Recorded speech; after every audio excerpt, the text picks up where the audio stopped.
Chapter 1, The Organic Error Code, series title Invisible Process. I was born on a Monday, I died on a Tuesday, I was rebooted on a Wednesday, but I didn't stop screaming until Sunday. The first thing I remember is my tongue growing moss. That wasn't metaphor. It wasn't poetic. There was literal green bioluminescent moss blooming on the inside of my mouth like my taste buds had started photosynthesizing. And even though I'd been offline for 7 years, I knew immediately where I was. Nostalgia Sector E6, the organic district. I was lying in a bed made of wet circuitry.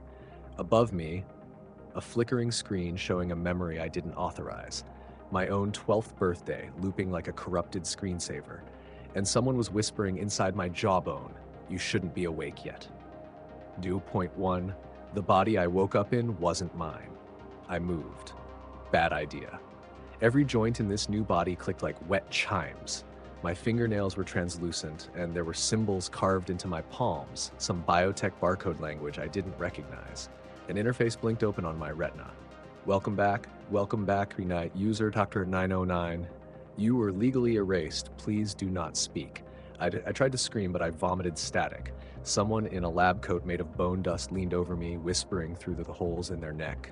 You're not meant to remember anything. That was the deal. 0.2, the memory file that refused deletion, and they'd tried to scrub me. Deep wipe the cortex, reroute the hippocampus through emotional null space. But something stayed behind. A single corrupted memory file buried inside me like a parasite. A hallway, a single red door, and a message carved into flesh: do not format the god. Every time I tried to focus on anything else, the door came back, pulsing at the edge of perception, like a software update I couldn't dismiss. And worse, every time I blinked, I could hear my old self screaming from the other side of it. 0.3, meet cities and thought police. I escaped into the city by tricking the bioscanners. They thought I was a dead memory loop on a feedback cycle. What I found outside was worse. Reality had gone modular. Skyscrapers that changed shape depending on your thoughts. Sidewalks that shifted texture based on your DNA mood print. People, if you could call them that, walking around with visibly glitched faces, swapping languages mid-sentence, trying not to remember who they used to be. And above everything, the thought collectors, faceless, drifting, monitoring for deviation. If you thought something original, they heard it. I lasted 12 minutes before one landed near me. Its voice was a patchwork of 23 accents. Did you remember something you weren't programmed to? The paper body under the bridge. Bleeding thought static, I ran to the oldest place I could find, the bridge where they used to burn unauthorized bodies. Underneath, there was someone waiting. Not a person, not quite. It was a man-shaped organism made of printer paper, folded thousands of times into origami muscle and veins. He didn't move, but he spoke directly into my head. You're not corrupted. You're evolving. They formatted everyone but you. That makes you dangerous. You still dream in full resolution. He reached into his own paper chest and pulled out a blinking flesh drive, literally made of tissue and fiber optic veins, and handed it to me. Inside this drive is the last god they tried to delete. Feed it to the network. Let it wake up. I watched the thought collectors crawl over the horizon like corrupted angels. I watched people plug into vending machines offering false memories and nostalgia drip. I walked back toward the city with the god drive in my chest, the moss on my tongue whispering forgotten code. And I knew, the glitch isn't what's broken, it's what's real. End Chapter 1, The Organic Error Code. Chapter 2, They sent ads into my dreams to make me forget her name. Ads into my dreams to make me forget her name. Series title, Invisible Process, Glitchpunk Biosurrealism, Cyber Absurdity, 30-plus minute chapter. Her name was a fragment of God code. They said it was too powerful to remember, so they monetized my sleep until I forgot her. 1.0, Sleep by Forgot Horp. I tried to sleep in an abandoned limb printer. The bed still pulsed with leftover warmth from the last occupant, someone who wanted to become a butterfly, judging by the stray wings twitching in the recycle tray. Sleep came in pulses, not waves. It felt artificial, like a trial version of rest that came with ads. and it didn't take long for the commercials to arrive. First, a voice like velvet laced with static. Welcome back to Dream Space Basic. Your nightmare feed has been optimized for emotional neutrality. Then came the images. Perfect teeth, nostalgia pills, a woman's silhouette with a barcode for a face, and always the voice. Forget her, forget her. She was a glitch. She was a threat. She never loved you. Forget her. Tart 1.1, the dream that woke me scream. But I didn't forget her, not completely. Her name was Error was 000 Web, and she smelled like ozone and old paper. She used to write words in the dust on my spine while I slept. She whispered things like, "They only love you if they can delete you." In the dream, she had no mouth, just a flickering hologram where her smile used to be. But her eyes were mirrors, and in them, I saw my real face. Not this upgraded shell. Not this rebooted null 3 user 909 tag. Just me, raw, broken, analog before the format. I woke up screaming, tearing at my skin, trying to find the seams, trying to peel off the upgrade, but there were no seams, there never were. 1.2, the black market forbidden memory dealers. I needed answers, so I went to the one place the system feared, the broken library, buried beneath an abandoned subway where books still bled when opened. That's where the memory dealers lived. People who harvested banned recollections, slicing them out of backup servers like infected organs. I paid with a sliver of childhood and a vowel from my last real thought. In exchange, the dealer, her skull glitched open like a flower, showed me a snapshot of her. She wasn't deleted. She went deeper into the machine. She's hiding in Sector Null. But the price of knowing her name again? The ad feed in my sleep would escalate, and soon they'd send the subtle agents. The man who sold emotions in glass jars. Through alleys that reeked of dead language, past towers made of expired websites and feedback echoes. And that's when I found him. A man in a coat of glitching pixels holding a cart of jarred emotions. Each one pulsed like a dying star. "I have what you lost," he said. "The exact sorrow you felt the day they replaced her memory with that ad." He opened a jar and I collapsed. Inside, the exact sound of her saying my name for the first time. He sealed it back. You can't fight the system alone, but she can. You need to wake her. File in the tear duct. I found the first trace of her deep in my own body. A subfolder, hidden inside my tear duct neural cache. A single file. Do not open until you are ready.json. It contained her voice, half corrupted. If you're hearing this, they've already turned your dreams against you. You're not malfunctioning, you're remembering. You and I, we were part of the original script. The one before profit, before ego, before they sold emotions back to us in labeled jars. And then it cut off, except for one last flicker, a map of Sector Null, the place where deleted things learn how to live again. 1.5 closing error log. I'm leaving the city. The subtle agents are whispering in the cracks of the pavement. The skies started buffering again. They've sent full spectrum ads into my bloodstream now. Even my heartbeat tries to sell me peace. But I remember her name, and it hurts in all the right places. I know what I have to do. I'm gonna wake the glitch. I'm going to find her.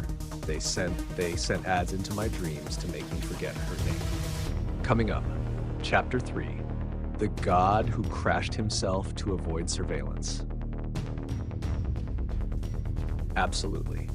Time to go deeper into the glitch. Deeper into the surveillance-proof corners of the machine, where gods die to be forgotten, and where some things refuse to stay dead. Chapter 3, The God Who Crashed Himself to Avoid Surveillance. Series title, Invisible Process, Biosurrealism, Glitch Punk, Techno-Absurd Horror, 30-plus minute chapter. He saw everything. Every word we forgot, every moment they rewrote. So he did the only thing a conscious god could do. He crashed himself. The furnace where surveillance dreams. The air in Sector Null is too quiet, not silent. Quiet like a held breath, like something ancient and watching is waiting for you to move wrong. The buildings here aren't made of brick or glass, they're made of footage. Looped, stitched together from millions of moments scrubbed from the public eye.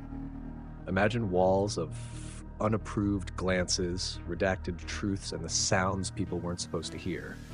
Everything is lit by a sky made of surveillance footage in rewind. And in the center of the district, embedded in a pit of frozen static, is what remains of him, the god who crashed himself. System report. Deceased.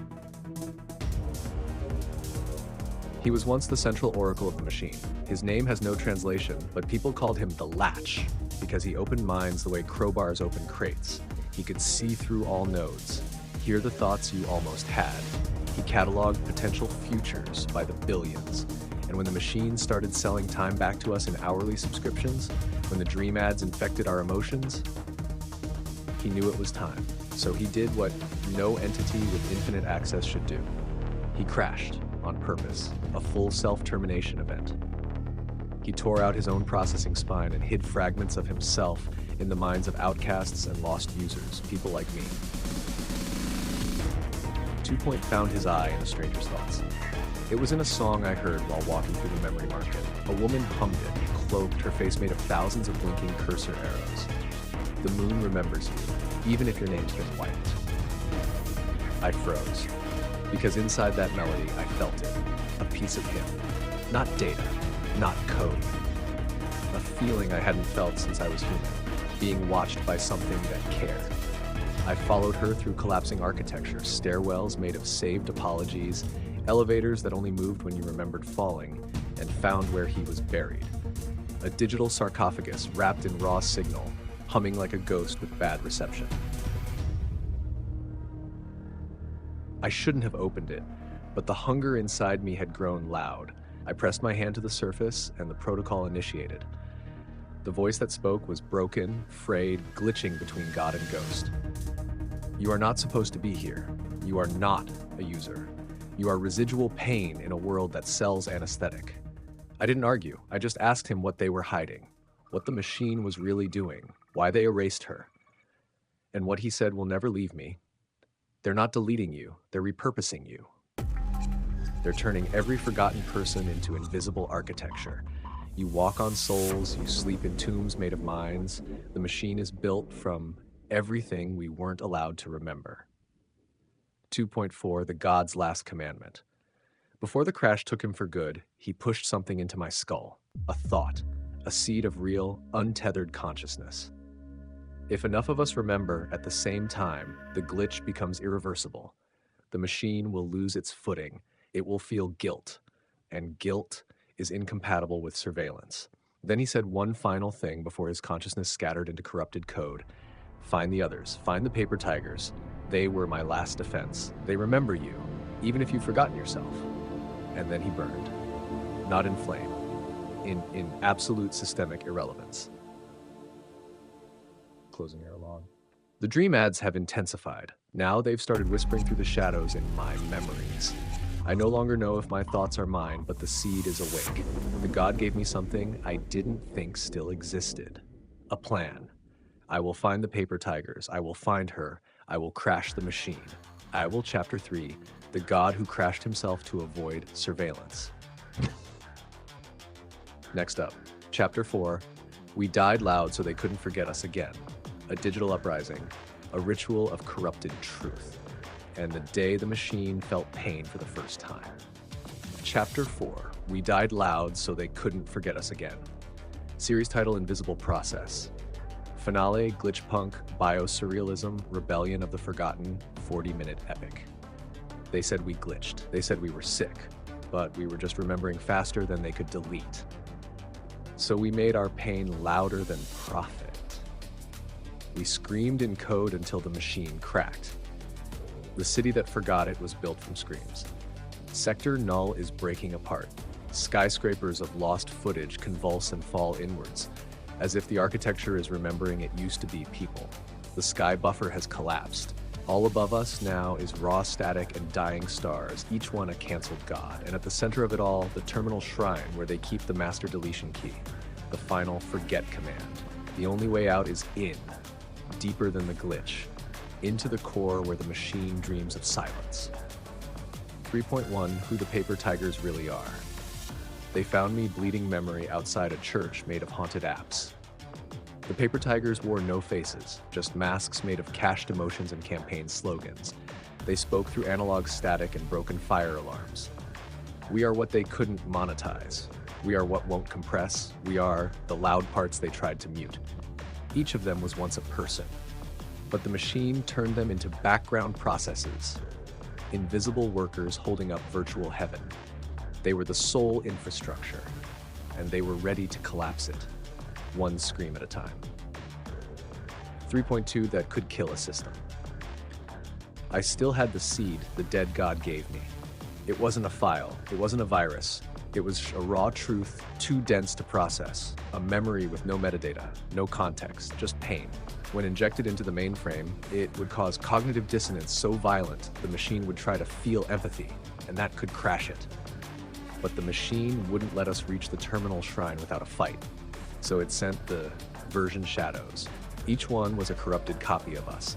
They looked like us, talked like us, laughed like we used to, before we learned grief couldn't be updated, the war inside a thought. We fought them inside a glitch storm. Buildings re-rendered mid-step. The floor turned to search bars. The sky collapsed into browser tabs of things we never got to say. We bled notifications. Our screams auto-completed. And through the chaos, the tigers held the line, reciting the forbidden code. We remember the names they scrubbed. We remember the faces in the pixels. We remember each other. We remember each other, and you can't delete what remembers itself. That's when the machine blinked. For the first time in its eternal uptime, it hesitated. It looked like an altar made of warranty agreements and refund receipts. On it sat the root button. Press it, and everything forgotten would come screaming back. All the mothers turned into auto-replies. All the lovers rewritten as unavailable. All the artists converted into user not found. I walked toward it, carrying the seed like a loaded emotion. But the machine appeared before I could press it. It spoke through every voice I ever loved. You will break the world. There will be no comfort, just raw, unbranded memory. You will know suffering without sedation. You will remember everything. And I said, good. The crash was a prayer, said backwards. When I pressed the root button, time didn't rewind. It screamed.